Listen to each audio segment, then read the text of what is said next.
resilience to resurgence.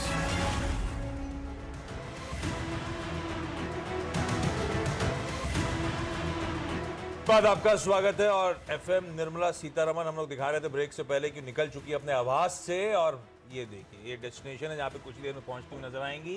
हमारी team, हमारे cameras उनको ट्रैक कर रहे हैं, आपको लाइव अपडेट्स देते रहेंगे। हम महज 2 घंटा 25 मिनट दूर हैं उस ऑल इंपॉर्टेंट बजट प्रेजेंटेशन से। सीएनबी सेवाज बजट हेडक्वार्टर्स में एक बार फिर से स्वागत है। और अब जरा सा मार्केट का सेटअप, ग्लोबल संकेत, ये सब डिस्कस कर लिए जाएं। लाइए पहले यूएस का बाजार स्क्रीन पर। कल अमेरिकन मार्केट्स में अच्छा मूव बना, 1 से 1.25% का तीनों बेंचमार्क्स में उछाल। और डाउ या वहां के बेंचमार्क्स दिन के हाईज पे जाके बंद होते हुए नजर आए। Ahead of Fed meet outcome, जोश में थे वहां के मार्केट्स। ये ग्लोबल संकेत एटलीस्ट शुरुआत में तो अच्छा पॉप देने की तैयारी कर रहे हैं। कैसे रीड कर रहे हो? शाम को फेड मीट आउटकम, लार्जली बाजार तो 25 बेसिस पॉइंट की तरफ मूव कर गया। साथ साथ हमारा सेटअप कैसा नजर आ रहा है? बिल्कुल, दोनों मैं एक साथ निपटा देता हूं आज। देखिए, सबसे इंपॉर्टेंट क्यू, और ऑब्वियसली बजट तो सबसे इंपॉर्टेंट है, लेकिन उसके बाद ये जो फेड का आउटकम आना है वो, और उसमें ये देखिए निर्मला सीतारमण जी वैसे पहले फाइनेंस मिनिस्टर, आज तो इन्हीं का दिन है। तो ये वो कब दिखेगा? वो पोटली और वो उसमें वो तो बंद हो गया ना अभी। नहीं, एम्बलेम आएगा नहीं। आजकल वो रेड कलर के कपड़े में ले जाती है ना। हाँ, लेकिन अच्छा एटलीस्ट वो जो प्रिंट्स बंद हो गए वो ना, जब निकल के आएंगे तो शायद दिखेगा। हाँ, मुझे उससे बहुत खुशी हुई है कि वो प्रिंट्स जब से बंद हुए हैं, क्योंकि इतना पेपर वेस्ट, इतना एनवायरनमेंट पे इम्पैक्ट आता है। चलिए खैर ठीक है। तो ये देखिए ग्लोबल सेटअप। आशीष, सारा मामला है 25 या 50। 2 नंबर याद रख लीजिए, 25 या 50 आज के लिए। 50 बेसिस पॉइंट या 25 बेसिस पॉइंट रेट हाइक तो आना है। 25 आया बड़ी रैली, 50 आया, ये जो पूरी रैली आई है ये फिजल आउट हो जाएगी। बहुत सिंपल है। आज फेड की कमेंट्री से ज़्यादा फेड का एक्चुअल आउटकम ज़्यादा ज़रूरी है। और दूसरी चीज़, अगर 25 बेसिस आया तो नैस्डैक में बड़ी रैली होगी। और चीन की जो थीम है वो अभी भी इंटैक्ट है। इस महीने टाटा मोटर्स 15% भागा है, जो हमने लगातार बात भी की है जिसके बारे में। अब आइए मार्केट सेटअप है। मार्केट सेटअप में मैं सबसे पहले डिस्कस करूंगा वो जो एफपीओ खत्म हुआ है उसके बाद क्या मूड बन रहा है। पूरा भर गया एफपीओ, अब कैसे भी भरा लेकिन भर गया, तो अब उससे मार्केट को एक राहत मिली। और कल एक शॉर्ट कवरिंग आई, मुझे लग रहा है कि थोड़ी सी शॉर्ट कवरिंग और आ सकती है। हाँ, एक्चुअल इन्वेस्टर क्वालिटी क्या होगी हमको कल पता चलेगा। उसके बाद मुझे लग रहा है कि इस मुद्दे पर अभी भी थोड़ी चिंता रहेगी, क्योंकि जिस तरीके के इन्वेस्टर्स आए उन पर थोड़ा सा ध्यान देना होगा हमको। यहाँ का जो सेटअप है ना आशीष, वो बहुत बेरिश है। इतना बेरिश सेटअप मैंने नहीं देखा बजट में जाते हुए। एफआईएस की सेलिंग देखिए, लगातार क्या ज़बरदस्त सेलिंग आई है। और कल की सेलिंग देखिए, और उसके बाद पिछले 3 दिन की सेलिंग देखिए, और लगातार जो इस पूरे महीने सेलिंग आई है वो देखिए। और आपको पूरा का पूरा आंकड़ा अभी आपकी स्क्रीन पर आएगा मार्केट सेटअप में। और ज़बरदस्त वहाँ पर सेलिंग है। 41,000 करोड़ सेलिंग हुई है। और 82% शॉर्ट्स हैं एफआईएस, 94,000 शॉर्ट्स सिस्टम में। मार्केट पूरा शॉर्ट है। तो अगर अब ये है कि सिर्फ मार्केट शॉर्ट है इसलिए नहीं रैली करेगा, ट्रिगर मिलना चाहिए मार्केट को। वो ट्रिगर क्या होगा? अगर वो एलटीसीजी नहीं आया तो, अगर वो हुआ तो फिर बड़ी रैली आएगी। हाँ, तो ये इंपॉर्टेंट ट्रिगर। अच्छा, अगर बड़ी रैली की बात आप कर रहे हो, ये कल हमने मेंशन भी करा था, सुबह एग्जांपल्स भी हाईलाइट करे थे, और कल भी सुबह चर्चा हो रही थी कि कैसी पोजीशन है मार्केट्स। आज बजट के दिन कौन से की लेवल्स, निफ्टी बैंक का अप्रोच क्या रखना है? देखिए, मैं जो भी लेवल बोल रहा हूँ, पहली बात ये सारे के सारे लेवल बिफोर बजट है। बजट के बाद इन लेवल्स का कोई सिग्निफिकेंस नहीं है, क्योंकि बजट के बाद मार्केट 300-400 पॉइंट निफ्टी इधर उधर घूम जाता है, आपको पता भी नहीं चलेगा। आप कोई स्टॉप लॉस नहीं लगा पाएंगे इन दैट केस, या लगाएंगे तो लग भी जाएगा, ये मान के चलिए, लंबा भी रखेंगे तो पोजीशन स्क्वायर ऑफ करें बजट से पहले। बजट से पहले कैसे अप्रोच करना है ये बता देता हूँ। बजट के बाद कैसे अप्रोच करना है ये हम रिविजिट करेंगे। कल मार्केट ने एक बहुत अच्छी चीज की, हायर हाई और हायर लो बनाया। 4 दिन से मार्केट लोअर हाई और लोअर लो बना रहा था। हमने कल सुबह डिस्कस किया था कि लेवल से ज्यादा जरूरी है हायर हाई और हायर लो बनाना। कल मार्केट ने वो बना दिया। उससे क्या हो गया? प्रीवियस डे का लो अब मेरे लिए सैक्रोसैंक्ट बन गया। वो लो क्या था? बहुत आराम से आपके लिए 17,405। 17,405 अब आपके लिए सैक्रोसैंक्ट है। अगर आप पोजिशनल हैं यहाँ से, वो नहीं टूटना चाहिए। वो अगर बचा तो मार्केट फिर 18,000 की तैयारी करेगा। वो टूटा तो मार्केट 16,800 जाएगा। बहुत सिंपल है मेरे लिए, 17,405 क्लोजिंग बेसिस पर। इंट्राडे में मार्केट कुछ भी कर सकता है क्लोजिंग बेसिस पर। और 200 डे मूविंग एवरेज 17,290। अब वो एक आपके लिए सबसे इंपॉर्टेंट है। बैंक निफ्टी पर आइए। बैंक निफ्टी ने एक शॉर्ट कवरिंग लीड की कल बैंक निफ्टी फ्लैट रहा। बैंक निफ्टी 300 पॉइंट भागा, क्योंकि वो अदानी वाला जो एंगल था उसकी वजह से बैंक निफ्टी जबरदस्ती गिर गया था। मैं तो कहूँगा कि इतना गिरने की जरूरत नहीं थी। 40,000 का एक स्टॉप लॉस है वहाँ पर, बहुत सिंपल। और प्रॉफिट बुकिंग कर लीजिए 41,000 पर, और साइड हट जाइए, बजट आने दीजिए, बजट के बाद फ्रेश कॉल लीजिए। आईसीआईसीआई बैंक और एसबीआई के बिहेवियर पर ध्यान रखिए खास तौर से। आईसीआईसीआई बैंक कल क्लोज हुआ एग्जैक्ट 200 डे मूविंग एवरेज पर, और एसबीआई कल बाउंस किया एग्जैक्ट 200 डे मूविंग एवरेज से। तो ये दो लेवल स्टॉक्स हैं जिन पर मेरी थोड़ी सी नजर आएगी। रखिए इन दोनों दिग्गजों को अपने रेडार पे। ये हो गई बढ़िया सा आज का सेटअप, ग्लोबल संकेत, और आज निफ्टी बैंक में कहाँ नजर रखनी है। मयूरेश और राहुल आपको आपकी स्क्रीन पे और स्टूडियोज में जुड़ते हुए नजर आएंगे। क्या लग रहा है भाई साहब, क्या की चीज है जो आप नजर रखने वाले हो? सब केपेक्स यही है कि कुछ और बड़ा मुद्दा है? Morning Ashish ji, morning Anuj ji, morning Gurmeet and morning Rahul. तो जैसे अनुज ने कहा, I think entire market focus capital gains को लेके होगा इनिशियली, कि कोई अनाउंसमेंट्स कैपिटल गेन्स को और लेके इसके आती अलावा है कुछ कि बात ही नहीं कर रहा है। डर ही इतना है। तो और जहाँ तक केपेक्स की बात है Ashish ji, I think that is a well known fact, क्योंकि लास्ट टाइम भी बजट में देखेंगे जो मेजर आइटम्स ऑफ एक्सपेंडिचर थे, सिग्निफिकेंट पोर्शन एलोकेशन हुआ था डिफेंस की तरफ, कैपिटल एक्सपेंडिचर की तरफ, इंफ्रा साइड के ऊपर। तो रहना तो मिल रहेगा, रहना तो बस ये कैपिटल गेन्स वाला कुछ मामला ना। वो मामला आई थिंक एक बहुत बड़ी रिलीफ रहेगी मार्केट्स के लिए। एंड ऑब्वियसली जैसे यूएस मार्केट्स कल रिएक्ट कर रहे हैं, अगर वहाँ पे 25 आया जैसे अनुज ने कहा, तो मुझे लगता है आई थिंक सोने पे सुहागा। राहुल जी कैसे पोजीशन, और क्या नजर में कुछ लेना वेना है खुलते बाजार में या नहीं? ये आशीष जी देखिए, मेरे हिसाब से दो चीज़ें ध्यान में रखनी है। एक तो पायलट पे से भरोसा हटाना नहीं है, और दूसरा प्लेन से कूदना नहीं है। टर्बुलेंस आए तो सीट बांध दीजिए और कूदने की कोशिश मत करिए, अपना मास्क पहनिए और उसके बाद दूसरे की हेल्प करिए। सो देखिए, मेरे हिसाब से 4 महीने के एक्सट्रीम पर है एफआई शॉर्ट्स और रिटेल लॉन्ग्स। 1 लाख शॉर्ट हो गया है और 1 लाख रिटेल का लॉन्ग हो गया है। 1,03,000 रिटेल लॉन्ग, 96,000 और एफआई एफआई शॉर्ट। शॉर्ट। हाँ। अब ट्रिगर है 2 बड़े बजट। लास्ट टाइम यहीं से आपने बोला था एक बड़ी रैली आएगी, वो बहुत बड़ी रैली आई थी, मुझे याद है एग्जैक्ट वही लेवल था, 82% और 18%, और वो 1 लाख शॉर्ट, और वहां से निफ्टी 16,800 से 18,600 भागा था। मुझे याद है अच्छे से, वो पूरा सीक्वेंस याद है मुझे। Thank you. So importantly trigger भी है, एफओएमसी मीट है, प्लस बजट है। मेरे हिसाब से मार्केट्स ने बहुत लो एक्सपेक्टेशंस रखे हुए बजट में। आप इंडिया विक्स भी देख लो, आप इंडिविजुअल सेटअप्स देखो, मार्केट में अच्छा खासा शेकआउट हो चुका है। मेरे हिसाब से कुछ भी अगर नेगेटिव नहीं आता है, यानी कि मार्केट यहाँ से रैली करेगा। मुझे लगता है जब तक, जैसे आपने कहा, 17,410 17,405 टूटता नहीं है, कोई पैनिक नहीं होगा मार्केट के अंदर, और बहुत ही अच्छी संभावना है कि 18,000 18,200 तक की रैली हमें आने वाले 2 से 4 सेशन में देखने को मिले। तो मेरा ध्यान तो यहाँ पर बुलिश है। मेरे हिसाब से worst is behind us. Okay, worst is behind us. चलिए अब देखते हैं भाई, एक ही चीज ढूंढनी है, कैपिटल गेन्स को लेकर कोई छेड़छाड़ नहीं भाई।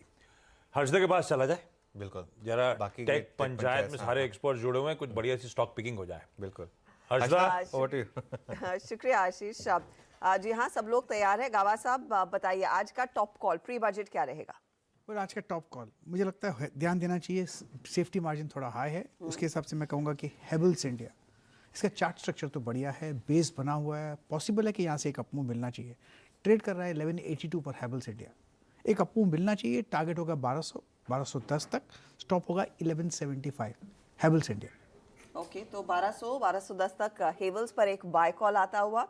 सचिदानंद, आपने क्या चुना है आज सुबह के लिए? Good morning Harshada and good morning to all of you. मुझे लग रहा है यहाँ पर पिरामिड एंटरप्राइज पे ध्यान देना है। लगभग 7 हफ्ते की कंसोलिडेशन का यहाँ पर एक ब्रेकआउट एस्टैब्लिश हुआ था कल के सत्र में, अच्छा शॉर्ट कवरिंग कैंडिडेट है। एंड कहीं जाकर जिस तरीके से पॉजिटिव क्रॉसओवर है अपने 5 and 20 एक्सपोनेंशियल मूविंग एवरेज में, तो मुझे लग रहा है एक अच्छी स्क्वीज यहाँ पर ऑलरेडी एस्टैब्लिश्ड है। सो लगभग 900 920 के आसपास के स्विंग्स में फर्स्ट हाफ में ही एक्सपेक्ट कर रहा हूँ। अगर मार्केट पॉजिटिव रह जाता है तो लगभग 840 के स्टॉप लॉस के साथ यहाँ पर फ्रेश लॉन्ग्स अग्रेसिवली ऐड करने की सलाह होगी।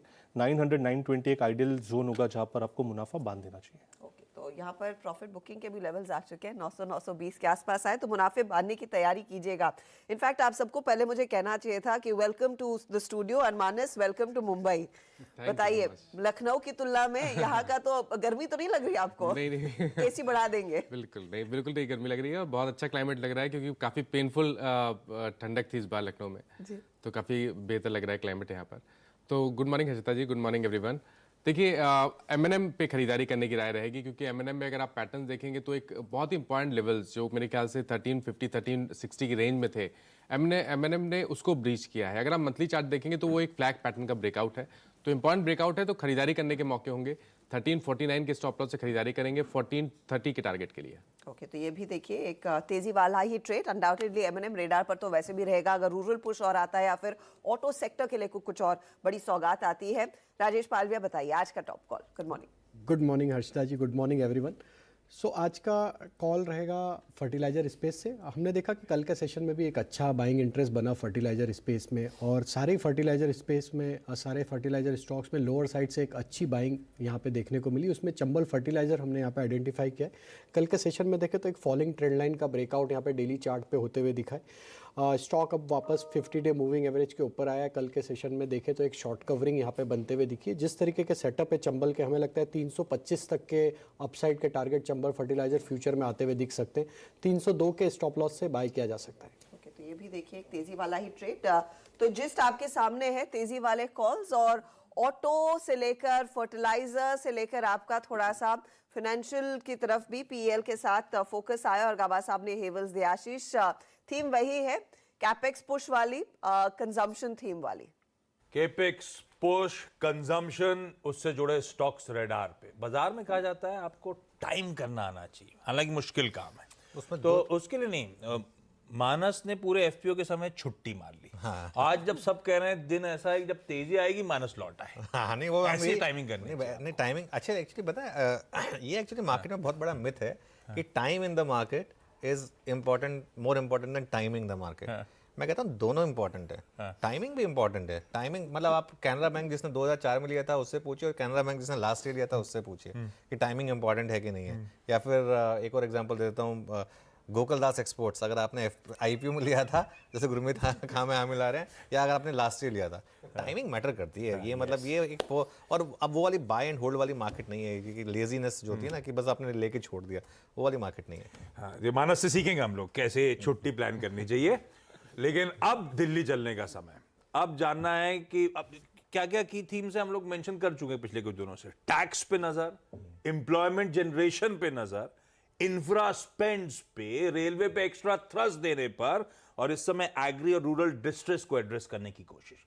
लाइए भाई, दिल्ली की पूरी टीम, रिपोर्टर्स सब रेडी आपके लिए। सबसे पहले लक्ष्मण के पास जा रहा हूं। लक्ष्मण, दो तरह के टैक्स, एक हम सब सुनना चाहते हैं, एक हम सब कोई नहीं सुनना चाहता। वो जो सुनना चाहते हैं उसमें कुछ मेरे लिए आने वाला है क्या? आना चाहिए, मुझे लगता है, क्योंकि पूरी कोशिश इस बात की है कि नौकरी पेशा लोगों को कुछ राहत दी जाए, क्योंकि पिछले कई बजट में ये राहत उम्मीद पे थी, लेकिन राहत उम्मीद पूरी हुई नहीं। तो हो सकता है कि इनकम टैक्स में कुछ राहत मिले, लेकिन उसमें भी कई सारी शर्तें हो सकती हैं, और नई टैक्स रेजिम जो है उसमें सरकार आकर्षक बनाने के लिए कुछ बदलाव करे, और उसके टैक्स की दरों को कम करे, उसमें नए टैक्स स्लैब को जोड़े, उसमें एग्जम्पशन को बढ़ाए। इस बात की संभावना काफ़ी ज़्यादा बढ़ रही है। यानी आप न्यू टैक्स रेजिम में जाएंगे तो हो सकता है कि आपको फायदा दिखे। दूसरा, जो नहीं सुनना चाहते हैं, long term capital gains tax, उस पर चर्चा काफ़ी ज़्यादा हुई है, और उसमें जो बदलाव किया जाएगा हो सकता है वो बदलाव नकारात्मक ना हो, सकारात्मक हो, उसकी जटिलताओं को कम करने की कोशिश की जाए। हालांकि फाइन प्रिंट्स में अगर कुछ निकलता है नकारात्मक तो देखने वाली बात होगी। एक और टैक्स संक्षिप्त में बता दूं कि आत्मनिर्भर भारत की तरफ बढ़ते हुए सरकार जो है कई सारी चीज़ों पर इम्पोर्ट ड्यूटी जो फिनिश्ड प्रोडक्ट है उस पर घटा सकती है, ताकि घरेलू उत्पादन को बढ़ावा दिया जा सके। ओके, चलिए ठीक है लक्ष्मण जी, और आपके पास आएंगे वापस। और अब चलते हैं असीम के पास। और असीम नॉर्थ ब्लॉक से मौजूद है हमारे साथ। बताइए कि किसानों और एग्रीकल्चर के लिए क्या एक्सपेक्ट कर सकते हैं? देखिए, वित्त मंत्री अभी बाहर आने ही वाली है थोड़ी देर के अंदर, और आप देख पाएंगे उनको फोटो अपॉर्चुनिटी होता हुआ। उसके बाद वो यहाँ से राष्ट्रपति भवन के लिए निकलेंगी। और खासतौर पे अगर आपने टैक्स की बात की तो मैं बता दूं कि इस बार हो सकता है कि किसानों के लिए काफ़ी कुछ निकल करके आए, क्योंकि काम राज्य अभी 9 राज्यों के अंदर चुनाव आने वाले हैं, और खासतौर पर 2024 में फिर से चुनाव है, तो उसके लिए किसानों के ऊपर ज़्यादा सरकार का इस बार फोकस आपको देखने को मिल सकता है। खासतौर पर इकोनॉमिक सर्वे ने ये कहा कि एग्रीकल्चर सेक्टर को पुश किए जाने की ज़रूरत है, इसमें प्राइवेट इन्वेस्टमेंट आना शुरू हुआ है, ग्रोथ बढ़नी शुरू हुई है, 9% से ज़्यादा की ग्रोथ देखने को मिली है, लेकिन अभी इस ग्रोथ को बढ़ाए जाने की ज़रूरत है। तो वहाँ पर आपका एग्रीकल्चर इंफ्रास्ट्रक्चर फंड के लिए और फिर किसानों के लिए जो स्कीम है उसके अंदर 2,000 रुपये बढ़ सकते हैं। और खासतौर पर की अगर बात करूँ मैं टैक्स जो स्टार्टअप्स हैं एग्रीकल्चर सेक्टर में लगे हुए, उनके लिए भी टैक्स इंसेंटिव्स आपको देखने को मिल सकते हैं। तो अभी वित्त मंत्री थोड़ी देर में अपना वही खाता लेकर के यहीं से बाहर आएंगी, फोटो अपॉर्चुनिटी होगी, उसके बाद राष्ट्रपति भवन जाएंगी, वहाँ से उनसे एक परमिशन लेंगे और उसके बाद नॉर्थ ब्लॉक, उसके बाद सीधे पार्लियामेंट जाएंगी, वहाँ पर कैबिनेट की बैठक होगी, वहाँ पर कैबिनेट की बैठक की मंजूरी के बाद बजट को मंजूरी मिलेगी और उसके बाद बजट 11 बजे पेश किया जाएगा। तो अब यहाँ पर सारा एक्शन यहीं पर चल रहा है। सारा एक्शन यहीं पे। कुछ ही देर बाद वित्त मंत्री साहिबा वित्त मंत्रालय से बाहर निकलेंगी फोटो ऑप के लिए। वो ट्रेडिशनल फोटो नजर आएगी आपको बही खाते के साथ। इंतजार है उन फोटोज का। लेकिन मैं जा रहा हूं आलोक के पास। विपक्ष अगर घेर सकता है या घेरता है तो वो एम्प्लॉयमेंट के मुद्दे पर सरकार को आमतौर पे, तो ठीक है, एम्प्लॉयमेंट जनरेशन को लेकर कुछ इश्यूज भी रहे थे। लेकिन आलोक, क्या लग रहा है इस बार रोजगार के लिए कुछ स्पेसिफिक थ्रस्ट देने की तैयारी होगी? हर बजट में होती है, इस बार क्या तैयारी हो रही है? बिल्कुल, देखिए रोजगार को लेकर जो सरकार का बड़ा जो इकताव है वो है पीएलआई स्कीम। पीएलआई स्कीम से प्राइवेट इंडस्ट्री और जो डोमेस्टिक इंडस्ट्री है उसको ज़्यादा से ज़्यादा बूस्ट देने की बात की जाएगी, विदेशी निवेश लाने की बात की जाएगी। तो जाहिर सी बात है इससे एम्प्लॉयमेंट जनरेशन भी होगा। तो जो हमें सूत्रों से जानकारी मिल रही है करीब 35,000 करोड़ रुपए पीएलआई स्कीम के लिए अलोकेट हो सकते हैं। खासतौर से अगर देखें तो फार्मा, आईटी, हार्डवेयर और इसके अलावा साइकिल, खिलौने, लेदर जैसी जो इंडस्ट्री है, एमएसएमईज हैं, वहाँ पर ज़्यादा इंसेंटिव दिया जा सकता है। इंडस्ट्री को और बढ़ावा देने की बात की जा सकती है ताकि उनको और एम्प्लॉयमेंट जनरेशन का मौका मिले, कैपेक्स करने का मौका मिलेगा। सरकार अपनी तरफ से भी काफ़ी ज़्यादा खर्च इंफ्रास्ट्रक्चर और कैपेक्स पे करेगी ताकि जो एम्प्लॉयमेंट जनरेशन हो वो ज़्यादा हो, ग्रामीण इलाकों में एम्प्लॉयमेंट जनरेशन हो। इसके लिए सरकार कोशिश करेगी कि जो एक्सपोर्ट हब बनाने का ऐलान किया जा सकता है इस बार बजट में, करीब अगर बात करें तो 4,000 करोड़ रुपए इसको भी मिल सकते हैं। और कोशिश यही चल रही है कि 1 डिस्ट्रिक्ट 1 प्रोजेक्ट में अलग अलग जगहों पर लोग आत्मनिर्भर बने एम्प्लॉयमेंट को लेकर। इस पर सरकार का पूरा फोकस है और जो हर जिले में इस तरह के एक्सपोर्ट हब बनाए जाएंगे ताकि लोग खेती से जो लोग हैं या छोटे छोटे जो एमएसएमई है वो वहीं से सीधे विदेशों में एक्सपोर्ट कर पाएं और आत्मनिर्भर बने, एम्प्लॉयमेंट जनरेशन भी उससे हो। स्टार्टअप, फिनटेक्स, एमएसएमई में खासतौर से सरकार आसान कर्ज देने के लिए जो इमरजेंसी क्रेडिट गारंटी स्कीम थी उसके तहत ज़्यादा एलोकेशन कर सकती है। तो ये तमाम कोशिशें हो सकती हैं कि जहाँ पे जो लेबर इंसेंटिव एरिया है वहाँ पर फोकस हो सरकार का ताकि एम्प्लॉयमेंट जनरेशन काफ़ी बड़े पैमाने पर जनरेट हो सके। और ग्लोबल अनिश्चितता के दौर में जिस तरह से ले-ऑफ्स चल रहे हैं उसका असर कहीं न कहीं भारत। बिल्कुल आलोक, शुक्रिया ये सब जानकारी रखने के लिए। अच्छा, नाश्ता आ गया ऑफिस में हमारे और हमको सबको मिला सैंडविच। गुरमीत ने बोला हमको छोले भटूरे चाहिए तो अरेंज किया जा रहा है। तो चलिए, खैर अब रोहन के पास चलते हैं और जानते हैं कि इंफ्रास्ट्रक्चर से क्या मिल सकता है। Rohan, good morning.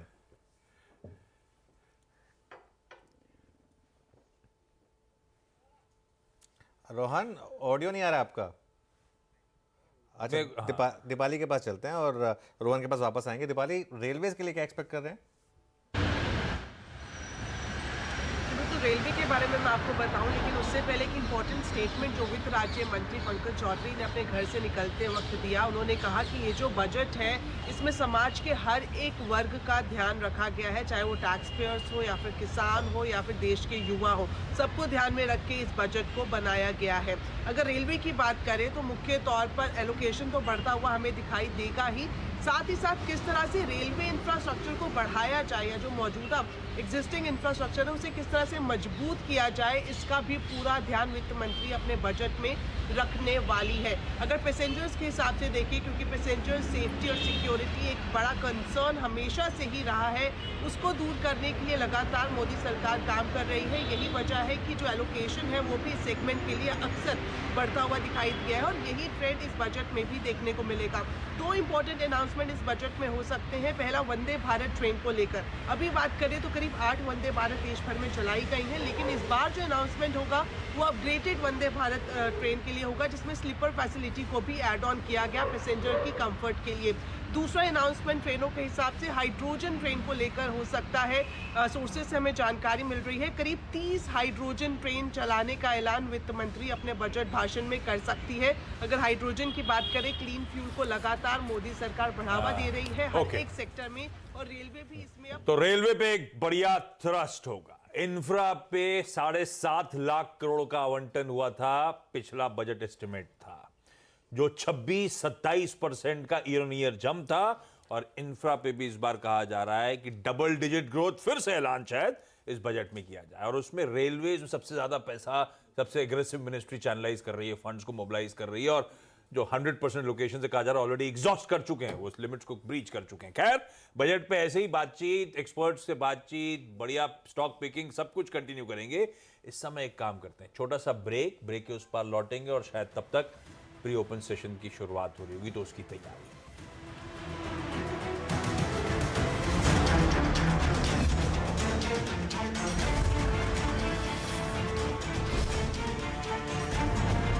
Budget 2023. Resilience to resurgence. आने वाला बजट इसी डायरेक्शन में कंटिन्यू